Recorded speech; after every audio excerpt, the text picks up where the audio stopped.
Hello, everyone. This is Debra Richardson, and today I am putting the AP in Happy, where accounts payable teams are empowered to protect the vendor master file from fraud. This podcast will give a voice to accounts payable team members by talking about the growing reality of cyber attacks in their world and which vendor setup and vendor management techniques they can apply to protect the vendor master file from fraud. Need training? Visit the Vendor Process Training Center to enroll in your choice of weekly live and on-demand training sessions. Plus, get access to vendor setup form templates and reference tools that will help you and your team avoid fraud, fines, and bad vendor data. So sign up for a free account to get access to free training sessions, vendor process FAQs, and a resource library with information you need to manage your vendor master file. Visit training.debrarrichardson.com today. The link will be in the show notes.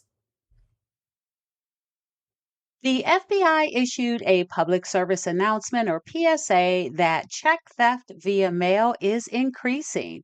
Now, if you want to know 5 ways they say criminals are stealing your vendor checks from the mail, keep listening.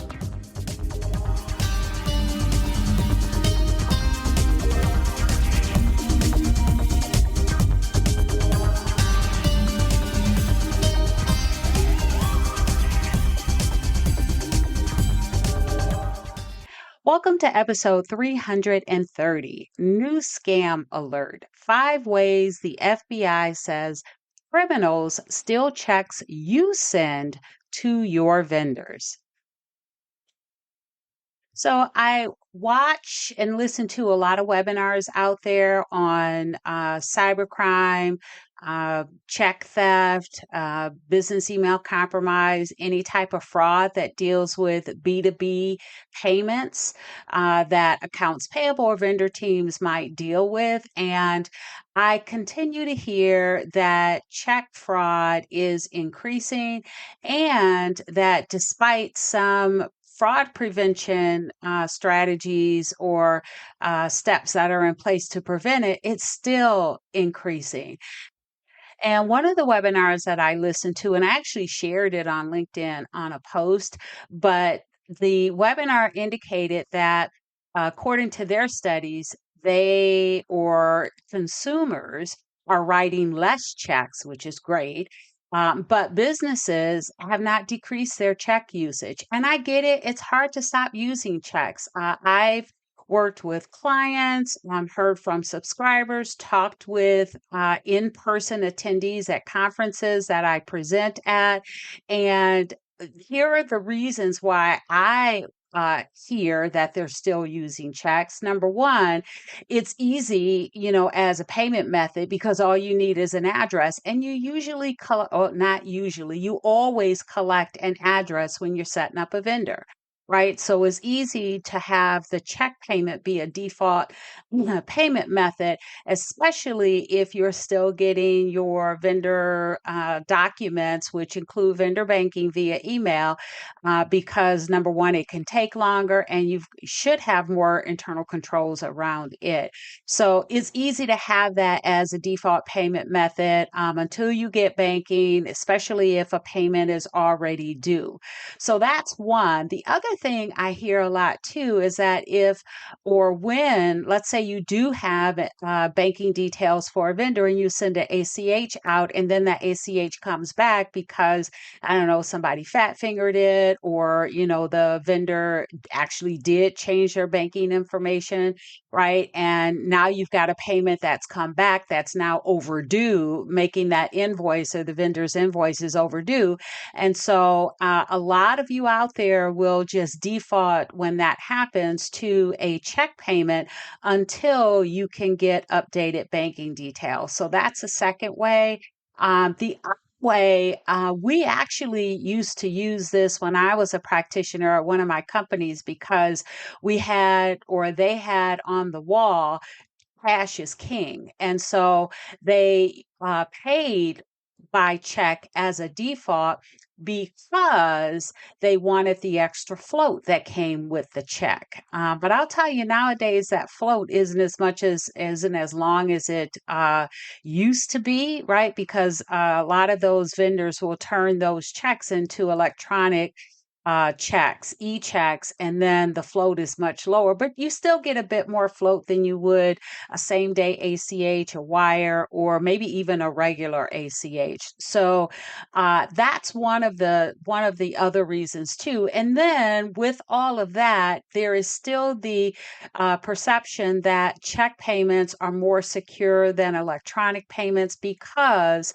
of positive pay. And I'm not saying everybody thinks that way, but it is certainly out there. And I talked about a school, I think it was Butte Schools, a couple years ago when they had a fraud because of the regular normal scenario of a business email compromise. They got an email they thought was from the vendor to change the banking, and of course it wasn't. And so they switched from paying or having an ACH payment method to eliminating that, and they switched everybody to check payments because they thought that, I'm assuming, it didn't say in the article, but I'm assuming they thought that it's safer because of positive pay.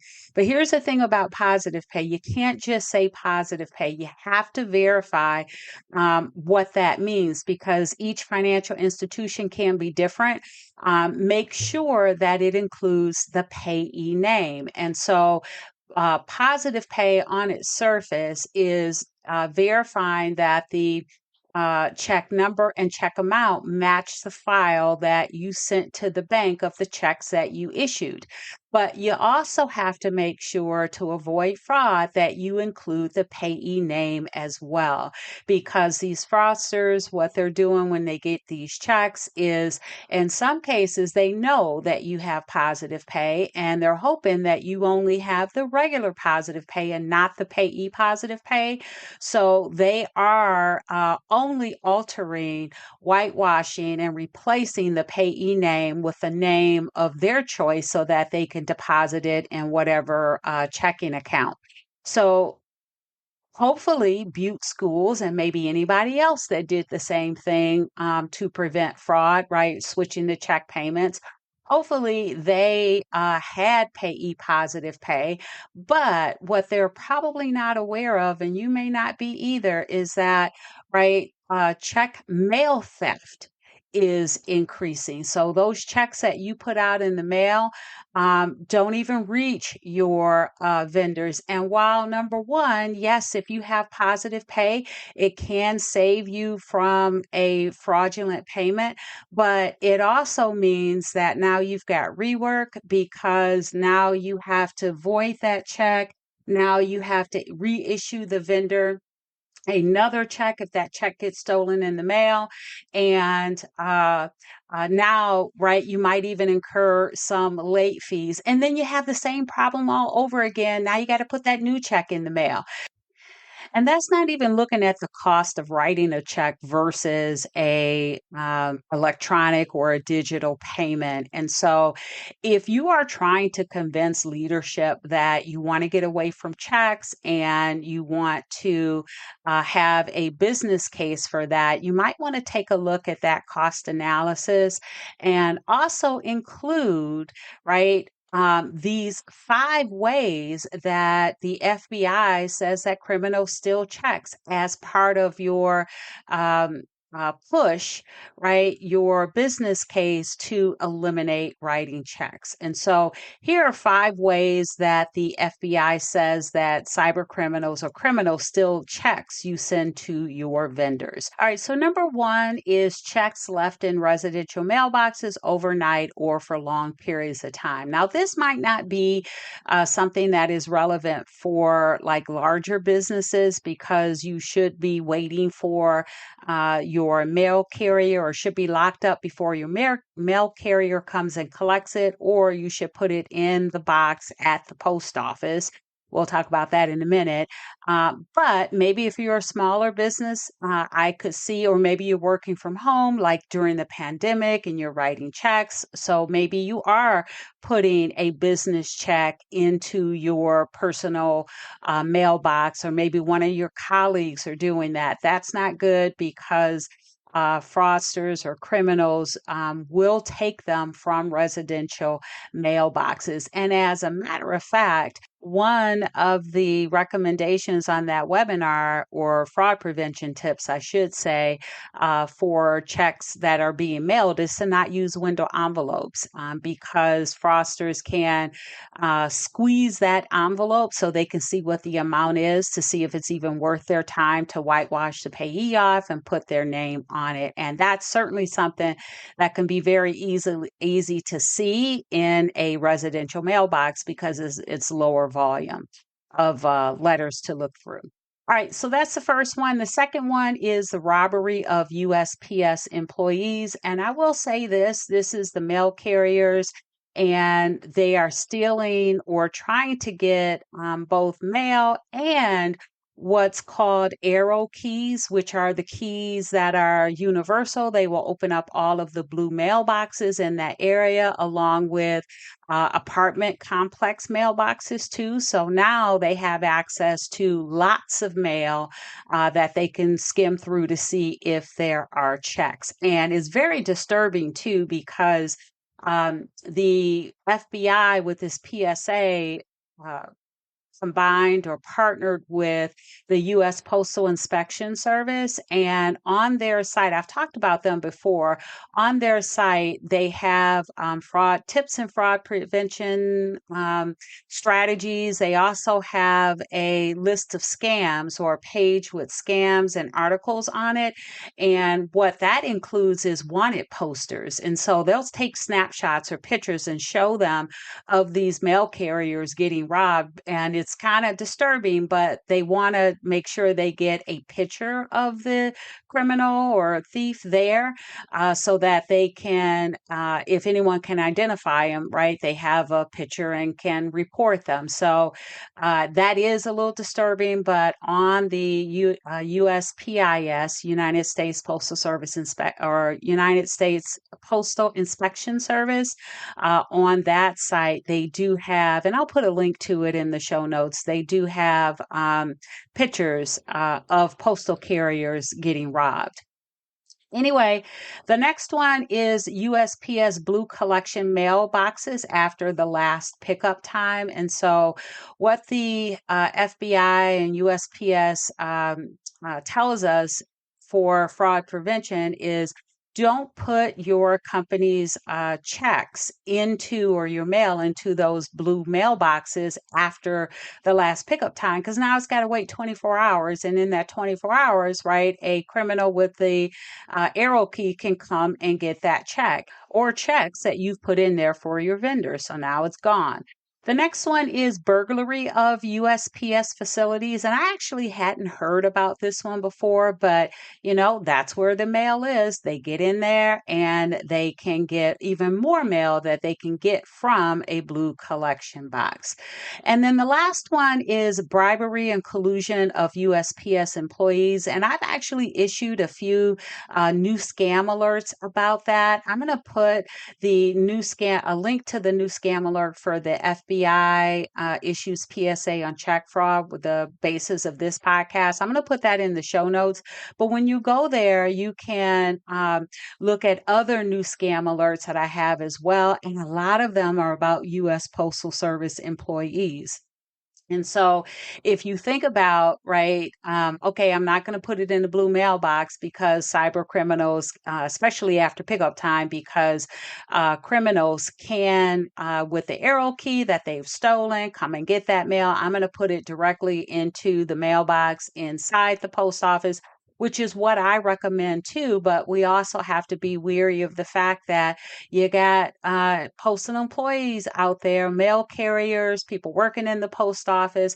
They know what checks are, what they look like. And so they can collude with other criminals or external criminals, right, to get their share. right, of whatever it is that they, how many ever checks or amount that they're able to steal and give over to the criminals. And there was a specific new scam alert too about a fraud ring that included several postal employees and external criminals. But there is also a couple too that just have the postal service worker, and one was a mail carrier who every time he saw a check was going out, he just kept it. And some checks were able to be deposited and he got the cash, and others weren't. And so it can be a collusion of employees, but it can also be a single employee out there that is, instead of delivering the checks, they are just keeping them and seeing if they can deposit them in their accounts. All right, so those are the 5 ways that criminals are stealing your vendor's checks from the mail. Now, I do have a webinar that I am going to put a link to in the show notes. It's on demand. It was recorded at some point last year, but it's called Avoid Paper Check Fraud When Paying Your Vendors in 5 Steps. Now, I did put it on a podcast too. It's episode 305. But if you'd like to see the webinar, download the presentation. I will put a link to it, and it is on the Vendor Process Training Center. You will need to register an account on the Vendor Process Training Center, but it's free. And you also get some other content and resources that you can use to help you avoid fraud, fines, and bad vendor data in your vendor process. But you will get to watch this webinar, and I have like 11 other webinars on there as well. So make sure you check that out if you are interested. Right. So thanks, everyone. I hope you enjoyed the 330th episode of the Putting the AP in Happy podcast, where accounts payable teams are empowered to protect the vendor master file from fraud. Don't forget to check the show notes for the links mentioned in the podcast. And if you enjoyed this episode, consider subscribing and writing a review of my podcast on the platform that you use to listen. Stay happy.